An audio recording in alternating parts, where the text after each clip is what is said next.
again, you have to be logical.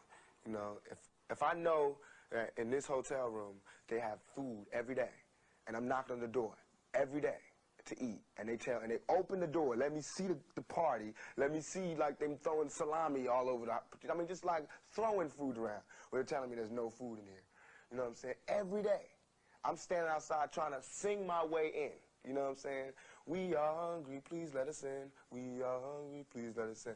After about a week, that song is going to change to, we hungry, we need some food. After 2-3 weeks, it's like, you know, give me all the food, breaking out the door. And after a year, and you just like, you know what I'm saying, I'm picking the lock, coming through the door, blasting, you know what I'm saying? It's like you hungry, you reached your level, you don't want any more. We asked 10 years ago. We was asking with the Panthers. We was asking with them, you know, with civil rights movement. We was asking. You know, now those people that were asking, they're all dead and in jail. So now what do you think we're going to do? My name is Walter, and I'm the host of BossLocks, a show where we are redefining professionalism, and usually I'd be introducing my guest right now, but the clip you just heard is from someone I will never get a chance of meeting. See, that audio clip that perfectly sums up why these protests for George Floyd are happening. It's from a 1994 MTV interview with Tupac Shakur. And I wanted to share this clip because this proves two things. What's happening today isn't new, and white people, they just don't understand us. I keep hearing, I don't understand why they're rioting, or why are they destroying their own cities, or my personal favorite, less hate, more love. And I'm 100% fed up. I feel like a lot of white people think they care about the memory of George Floyd when they're really just upset that their local Target will be closed until further notice. They act like they have no idea where this is all coming from, but if they truly understood us, we'd be having a different conversation today. But they didn't listen, and have conveniently ignored us to keep up the illusion of a perfect society alive. And maybe if more people saw the interview 26 years ago, things would be different, but instead, each time we come up with a peaceful way to start a conversation about racism, it gets hijacked and turned into someone else's agenda. When Kaepernick kneeled to get everyone to pay attention to police brutality, they turned it into an attack on Trump and the military. When Patrisse Cullors, founder of the Black Lives Matter movement, which, by the way, is the most creative way that I've seen to get people to comprehend the fact that our lives are in danger and we weren't being respected.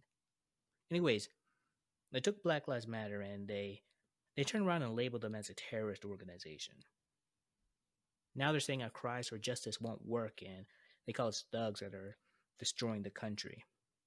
But I wonder if they wish the founding fathers of this oh so great America had taken a less hate, more love approach. Because there was nothing peaceful about the Revolutionary War, and it's ironic that we're being called thugs for protesting when this country was founded from a very violent rebellion, a rebellion that makes everything right now seem very tame. We're not a disgrace to our people. We're not ruining the legacy of George Floyd or any other people who have been abused by law enforcement. If anything, we're pushing the legacy forward because even though they don't teach it in school, our people have always fought for our rights. And that's shown right now today.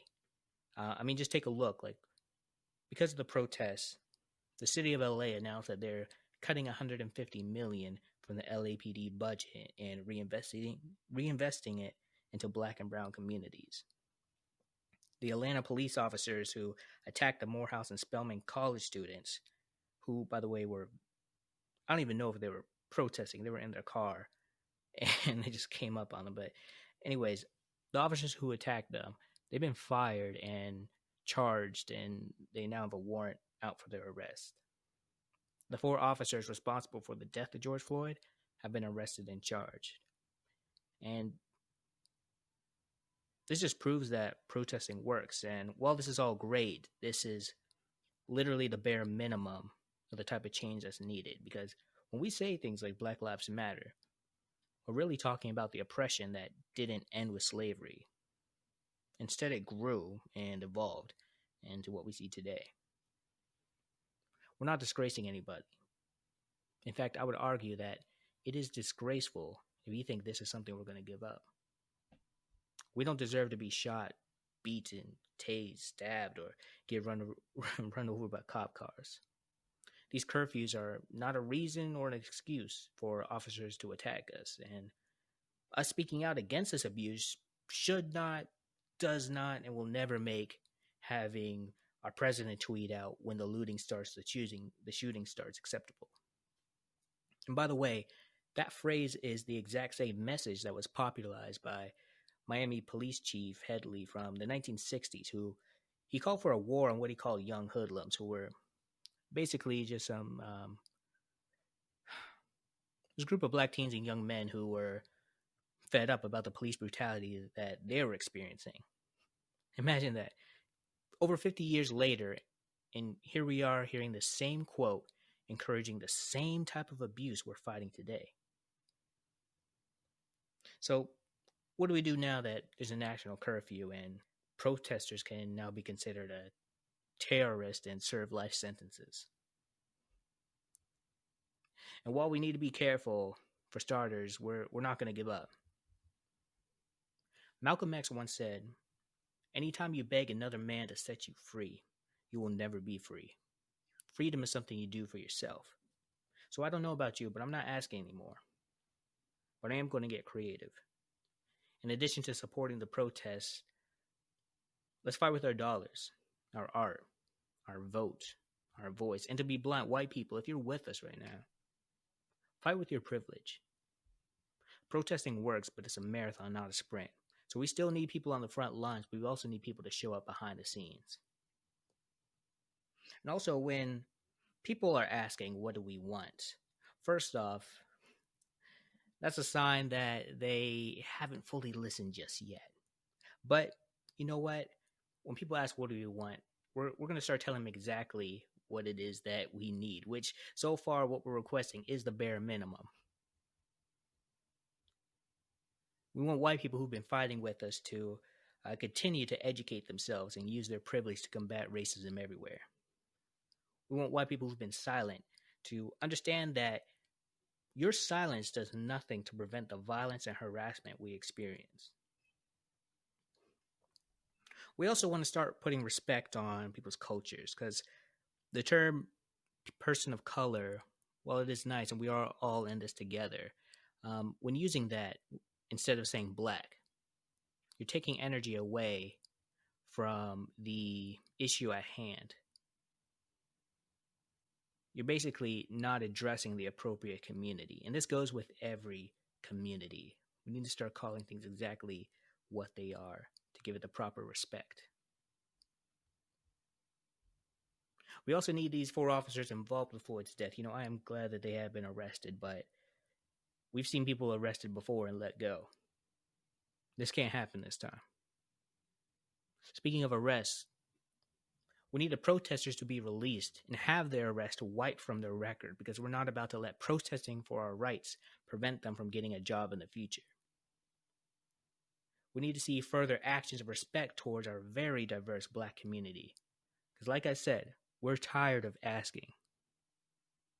And black people, we need to come together. We need to come together as we have been to continue to discuss how we as a community are going to empower ourselves in everyday life and redefine the standards in which we are treated, both by others and how we treat ourselves. Because we're all we got. But luckily, we're all we need to get started. Also, I'm going to need all of these crossbow and knife-wielding white nationalists to be held accountable for terrorizing the peaceful protesters. I'm talking about arrests and convictions at the very least, because I really shouldn't have to spell it out, but you going out to use your things like your Second Amendment to attack people who are out here just asking to be respected, that's beyond unjust, and it's time to be held accountable. We're not tolerating this anymore. And that brings me to another point, actually, is and I won't touch on this too long because I'm not here to talk about Trump right now, but our president has to be held accountable. Regardless of who we plan to vote for in November, Trump is currently our president, and he is not protecting the American people he vowed to protect. Instead, he's using his platform to threaten and silence those who disagree with him. Now, like I said, I could go on and on, but right now, I'm here to talk about us. And as I'm speaking to you, I'm remembering an illustration I saw of George Floyd and his daughter, Gianna. Above them, in quotes, it says, "My daddy changed the world." And it's true. I mean, it's sad that it took a violent death for us all to come together, but from this point forward, racism isn't being tolerated. Not to say that we ever really did sit down and welcome it, but we gave the world years to get it together on themselves. We reached out to them, we worked with them, we asked them to kneel with us, we told them Black Lives Matter, but we gave them years, centuries, and now it's our turn to step up and make sure the world continues to change. Starting today, BossLocks is donating the proceeds from any sale made on our site to the advancement of that change. We're also going to create a page on our site that actually will be up by the time this episode is released. And we're going to continue to populate it with programs, organizations, funds, and groups who are fighting for our justice and bringing about this change. You can visit www.bosslocks.org/protest to learn more about these opportunities and shop with us. Once again, that's www.bosslocks.org/protest. BossLocks, by the way, is spelled BossLocks. And finally, just know that we're not a disgrace. What we are is fed up. And we're not asking anymore. Sincerely, the Knuck If You Buck generation. Thank you for listening.